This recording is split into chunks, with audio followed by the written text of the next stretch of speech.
to move on to our next speaker, which is William O'Malley from the LSST and the Rubin Observatory. His talk is going to be about the Vera C Rubin Observatory Data Management. So take it away. All right. Good morning or afternoon, wherever you are. It's afternoon for me, at least. Let me see if this works. Okay, everyone seeing that? Okay, so yes, Vera C Rubin Observatory. I know it says LSST. That's an old name. LSST now means Legacy Survey of Space and Time. We were renamed to Vera C Rubin Observatory a little while ago. So I'm going to tell you a little bit about our data management. And I would say I can see hands and stuff, I think, up here. So if you want to jump in with questions at any point, I will take them. We don't have to wait till the end. Little background for us. So Rubin is a survey, and the survey is optical astronomy, despite being told that it's blind and we're at the end and all of that. Still lots of things to do in optical astronomy. So we will go from dark matter, dark energy, so things that are way out, so looking at galaxies that are far away, right into our solar system, looking at potentially hazardous asteroids, near-Earth objects, and basically an inventory of the solar system. And within our own Milky Way, we'll catalog lots of stars and positions and movements. And one of our big things is exploring transient sky. So we're making templates of sky, and we're making a difference image every time we revisit that patch of the sky, and basically publishing alerts within a couple of minutes, thousands of alerts for every image that we make. So this is kind of a whole new area for ground-based optical astronomy, or for anybody, the number of alerts that we will produce and number of things that we hope to discover from that. Okay, so as I said, it's a survey. It's a big camera sitting on the. We scan across the sky. We try to cover the entire southern sky every 3 nights or so. That gives us about 825 visits of each patch of the sky over 10 years, hoping to extract from that positions and colors, etc., for about 20 billion galaxies and 17 billion stars in our solar system and nearby. So that's giving us about 20 terabytes per night of a data management problem to deal with, or about 100 petabytes of raw data at the end of the year. 1 billion 16 megapixel images, and from those we'll make measurements and pipelines. I'll talk a little bit about those.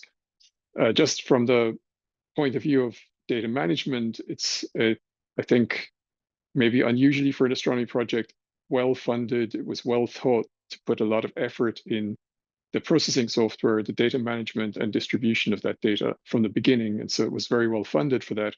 There are over 100 people, about 80 FTEs working on data management for many years to get this all put together.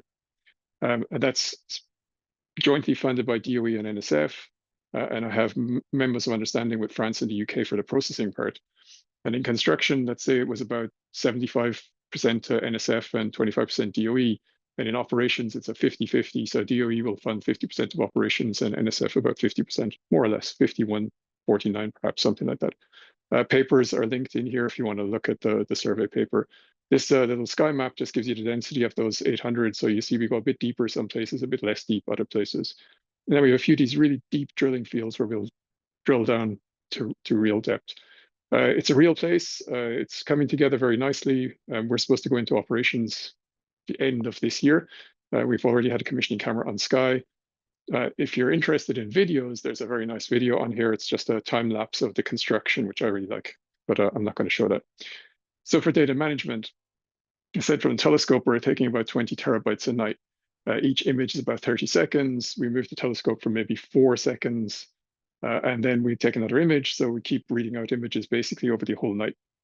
Few hundreds of images per night, 800 to maybe 900 images, depending on the length of the night. And then we're immediately processing that. We're making prompt data products, and we're making many alerts within about 60 seconds, up to about 10 million per night. Those raw and processed visit images are made available within 24 hours to the science community. Actually, that's it's 80 hours, not 24 hours, because we've been restricted that we can't give it out so fast. And then every year we will reprocess that data and make a data release.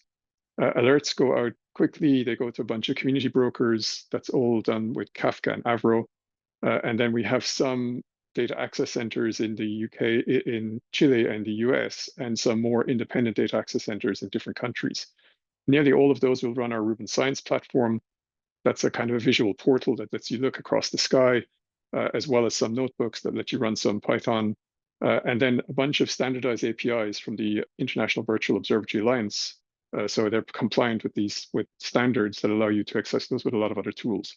Again, I think on the astronomy side, this has been something very nice, underappreciated by astronomers, but really good for the community, and mostly appreciated by other communities who go, wow, I wish we had a bunch of standards like the IVOA that allow us to access our data and share it among different centers. Our data management spans from the summit, if you want, or the observatory, where we have some telemetry coming out, we have the images coming out, and then this transfer of images promptly to Slack in the US, or the US data facility in the middle of this diagram on the left.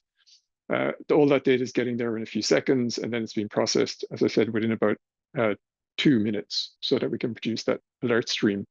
Then we reprocess that data the next day to do better calibrations, etc. And then over the year, or at the end of a year, we will reprocess all of the data from the beginning of time once a year to produce a new set of catalogs, etc.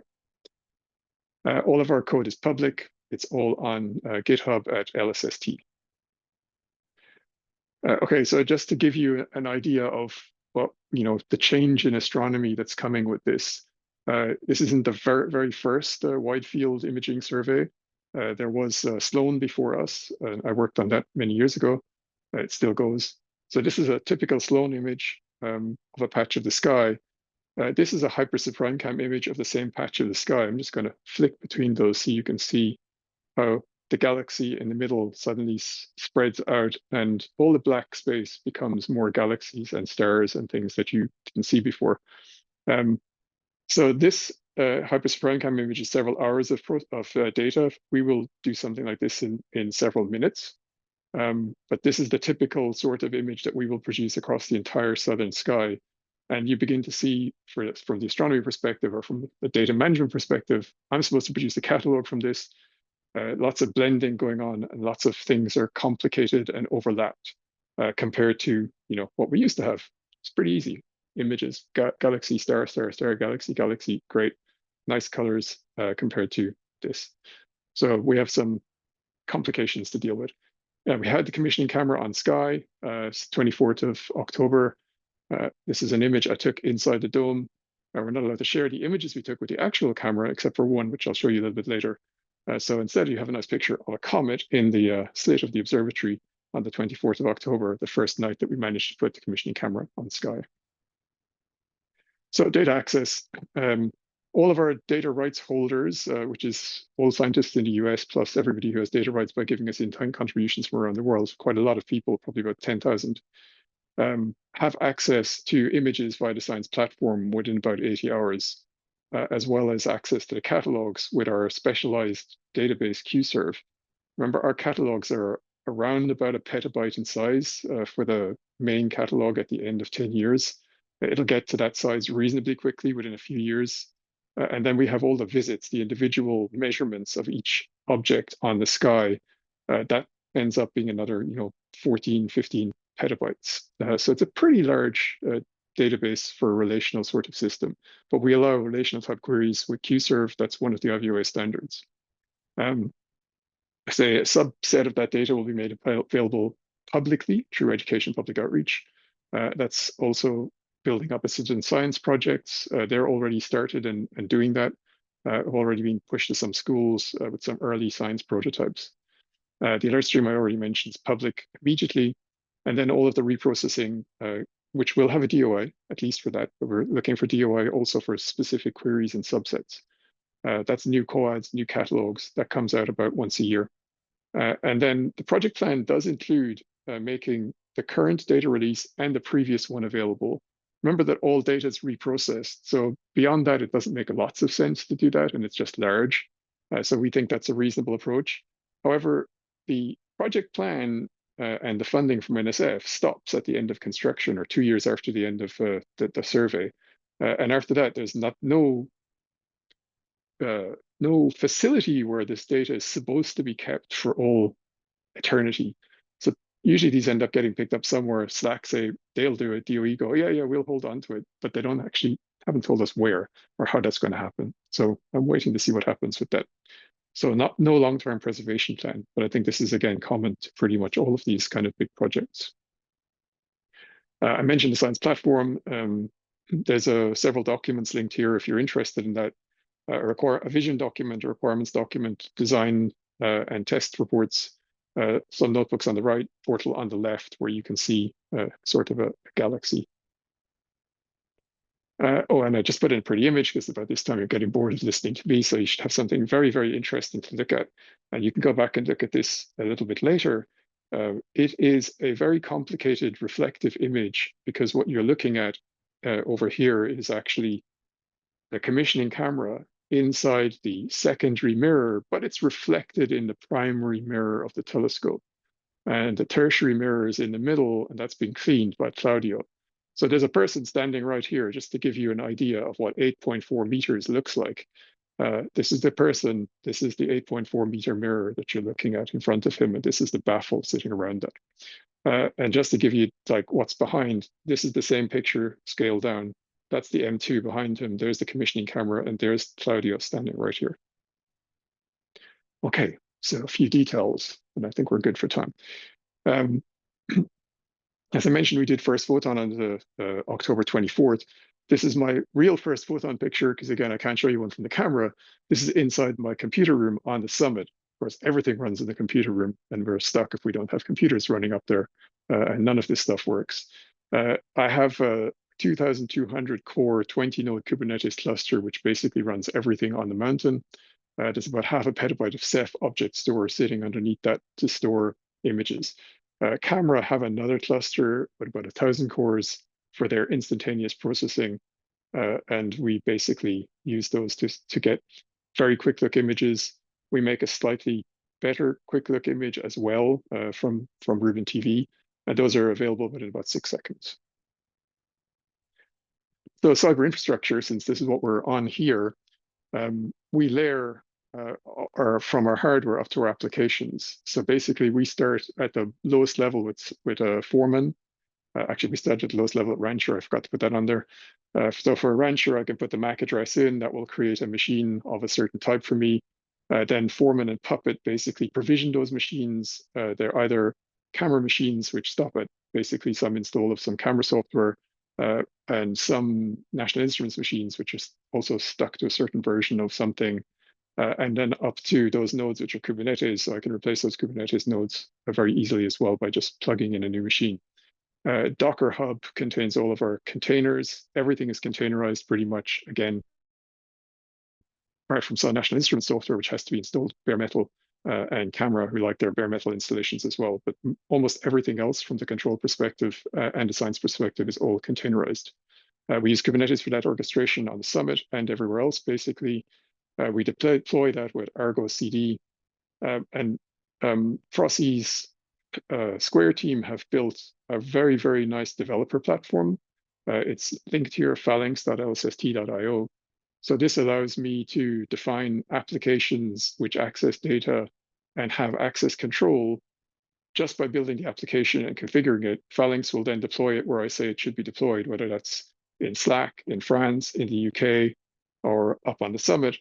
And access is controlled by that whole system, so I don't have to do any of that. It allows us also, from a security perspective, to concentrate on making that robust, and individual application developers don't have to worry about it.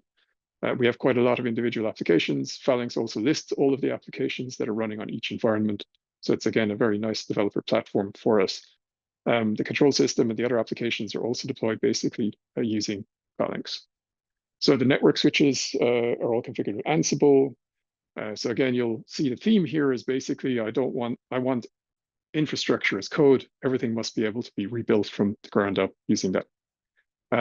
We have 100 gigabits primary link and a 40 gigabits per second backup link from the mountain all the way to Slack. Some of that's dedicated lines, some of it's dedicated bandwidth. Either way, it works pretty well. I'll show you a little bit about that in a minute.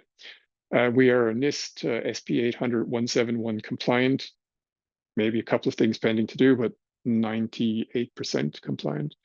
And as of Tuesday, we switched from DDS to Kafka for the control system. So I was interested here, Kafka mentioned earlier. So all message passing for alerts was always done with Kafka, but now the control system on the mountain's also using Kafka for in between component message passing. That's kind of interesting. There's a paper from SPIE on that if you're interested in that aspect. So it's a couple of things pending. We haven't finished the encryption of the Summit nodes, and we have one Ceph file store encrypted. Another one needs to be encrypted still. So there's lots of ancillary information floating around from sensors within the telescope itself. There are hundreds of actuators for the mirrors.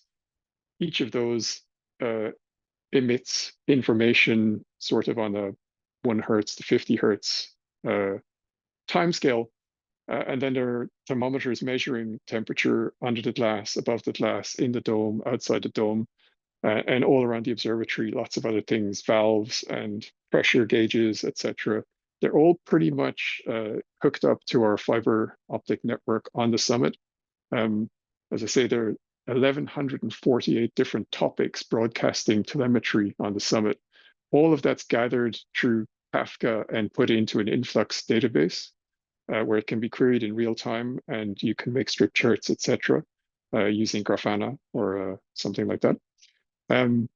It's about 21 gigabytes per hour. It's a lot, 15 terabytes per month. Remember, we're having 20 terabytes of images a night, so that perspective, it's not that much, but it's still significant amount of extra data. 1.5 petabytes for 10 years of operations. We intend to keep all of that data in an influx database in Slack. On the mountain, we'll keep about a month's worth. So again, just to stop being boring listening to my voice and show you some pretty pictures. On the left, this is our telescope. Just so you're aware, because I don't know how big your screen is, there are 2 people just here. So you can see how large that telescope assembly is. And actually for an 8.4 meter telescope for astronomy, this is incredibly squat. It's a very short telescope. We move very quickly. We settle in about 2 seconds. This is the primary tertiary mirror on the bottom, and the secondary mirror is up here, the one I showed you earlier. So this was rotated when they were cleaning it. On the right here is a camera. This is our biggest camera in the world, the largest ever built, Guinness World Book of Records last year. This is sitting in the clean room. The casing's off the back of it, so the focal plane is sitting up to the left of this image. There's some lenses in front of that, and then there's a lot of cables sticking out the back. And you'll see some familiar faces. Some people visited us up there occasionally. And so that camera basically rotates and slots in through the top of that mirror and points down in here. So just to give you an idea of some sizes. Okay, so initial seconds of when we're processing data, we have a header service. So as I mentioned, Kafka streams of data are flowing around on the summit. They have lots of nice information. We can't put all of that in the header of the image, but some of it's interesting. And the camera doesn't actually know where it's pointing. So we assemble a header, and I'm using the word header here. It does indeed mean FITS header, which is a standard we have in astronomy. So more or less, it's along those lines. We could construct a different type of header if we wanted. That's all picked up, and it's provided as a service. And the camera then asks, okay, give me the metadata information for the image that I'm just taking at this moment. And that's sucked into the camera information and written out in the file. There's also a bunch of extra information. It's put in a JSON sidecar. We don't necessarily put that in the header of the image. We might later, but at the moment it's put beside it. And some of it arrives a little bit later than when the image is ready. So for the image, we do want to have at least a header in it that we can initially process it and make sense of it for those quick look displays within a few seconds. So as I'm saying, in about 6 seconds, for the entire 32 gigapixels, we can produce one image, or we could produce an image per CCD in about 6 seconds that's visible to the controllers on the summit. That's why all that compute power is up there. And then basically the image and sidecar go to Slack. Immediately, it's written through an S3 protocol using persistent HTTPS connections. So basically, we're just continuously writing those images to Slack. And they go to prompt processing, paper there about that. And that's at about 2 minutes, as I said, for alerts to be pushed out. Just to give you an idea how that's been working during commissioning, the actual camera was running in the clean room taking flats. So it's taking them a lot faster than it would on Sky. Those are being transmitted throughout the day while we were also transmitting ComCam images. And this just gives you an idea that, I get most of those images, about 65% of them get to Slack in 7 seconds. That's our budget for that for that 2 minutes of processing to get alerts out. So ideally, all of these should be under that red line, but they're not. And then they're not available for prompt processing until they're ingested. So there's another few seconds for ingest, but not too bad on that sense. So I still have some work to do to get all of those under the line, but it's pretty good for, say, the first few days of commissioning, which this was in 9th of November. Not too bad. As I said, we've only got one image that we're allowed to show people, and NSF and DOE said we had to put a watermark on it. So there's a watermark across the front of this image. Our camera is 32 gigapixels. It's made up of 21 rafts. ComCam is one raft, and it's put in the center of the telescope. So on the left, you're seeing the full focal plane, the biggest camera ever built. And this is the commissioning camera, 9 CCDs. Each of these is a 4K CCD. So think of that as 2 4K TVs if you want top and bottom to be able to display every pixel in one of these squares. And we can zoom in a little bit so you get to see that you really zoom in. And when you zoom in more and more, you get to see these galaxies, a bit like I showed you in that image earlier. And you get to see why when we stack a few of these up with multiple images, you start to get a lot of overlap and a lot of depth in these images. So Rubin Science Pipelines are a massive open source project. It's about 200 people contributing to it in different areas. It's really all on GitHub. Then we also have conversations with the community about what's the best algorithms. So there's a couple of notes down here where we've had workshops, bring people in to say, we could do this better. What's the best way of doing it? How do we include it? This has been ongoing and will continue to go on all the way through. About 1 million lines of code, according to Tim's script, just for pipelines. Then we have quite a bit of code for the control system and other parts of the system as well. Okay, so lessons. Project management, I guess, is one of the things. I think people always forget that you need leadership. It's not just management. You can't just throw a manager at this and say, sort it out. You need to know what you're doing. Some experimenting is good, needs to be done as well. Lots of people do agile programming or extreme programming or whatever they want to call it. Unfortunately, for NSF projects and DOE, you need to do something called earned value. So you have to do a little bit more than that.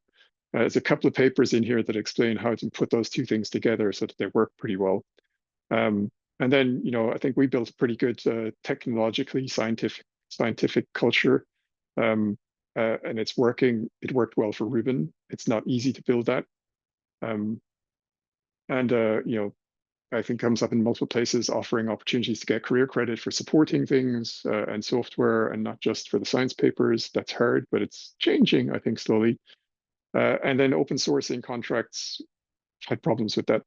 We did get it in our contracts in the beginning, but it was very specific. It's a GPL, which was kind of a mistake because you can't change it afterwards. It was very difficult. We would have liked to go to APL, but the contracts were all written, so it can't. So put it into contracts, but maybe not too specifically in the contracts.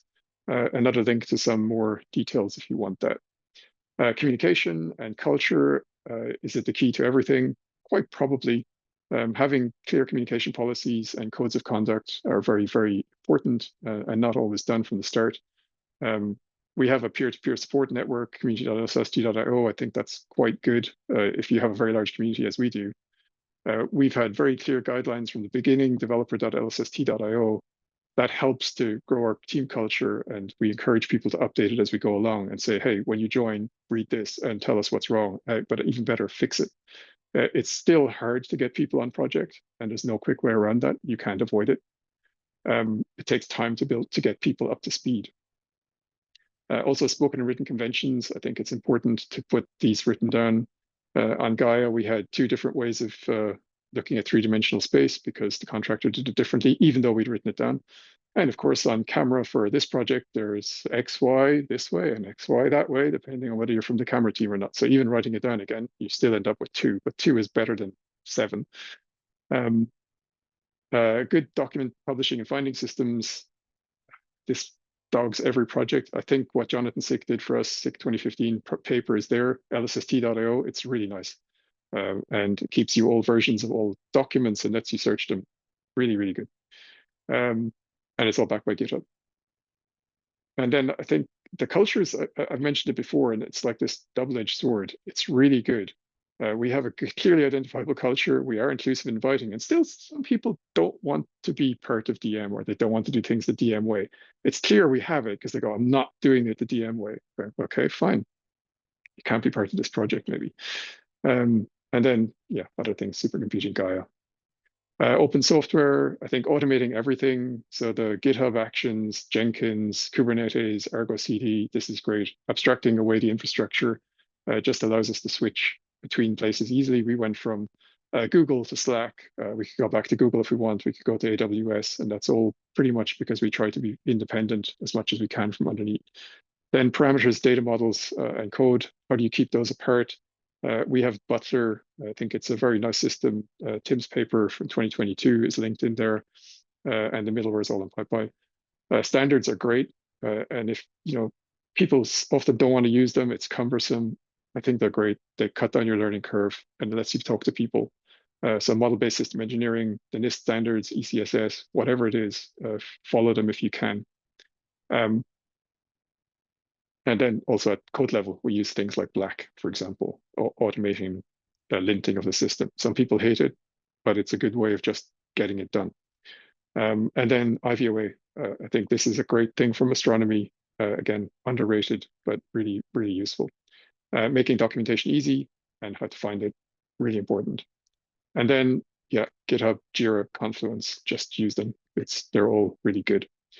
And then I think, in the end, it's all about teams and how do you build teams, clear roles and responsibilities.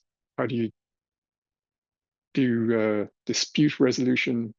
And I think, we're lucky with astronomy projects. Actually, we're lucky with all of our science projects. They usually have a pretty well-defined goal that really helps to people to focus on, this is important to get this goal done. They just need to be reminded about it sometimes. And if you can push decision-making as low as possible, that's really great. I put in red here, many people find that hard. They find it hard to let their decisions go to lower levels, and that really gums up your project. I think we've done pretty well on Rubin, especially on data management. And there's even like this nice RFC where anybody in data management, actually anyone across Rubin, can raise an RFC saying, I'd like to just do this. Does anyone object to it? And if they can prove that it's not going to wreck the entire project, we usually just let them go ahead and do it. I think it's very important as a leader to ask for feedback, but it's also very important that you act on the feedback, because frequently we do things and we just let the survey fall on the floor, or we do nothing with it. The culture I mentioned, it's important. You can encourage it. Interesting book, Tribal Unity, has its drawbacks. Experimenting is great. And by experimenting, I mean letting people try things frequently. Like, here, you manage this project for 2 months if you want to be a manager. Frequently, people don't like that. It's very good to do the experiment, to let them try. It's very hard to measure the success of that. I think it's important that we have some fun. We try to do that every now and again, and to be consistent, honest. And I think the most difficult of all of these things is to build trust. And that's all I have. Well, thank you, William.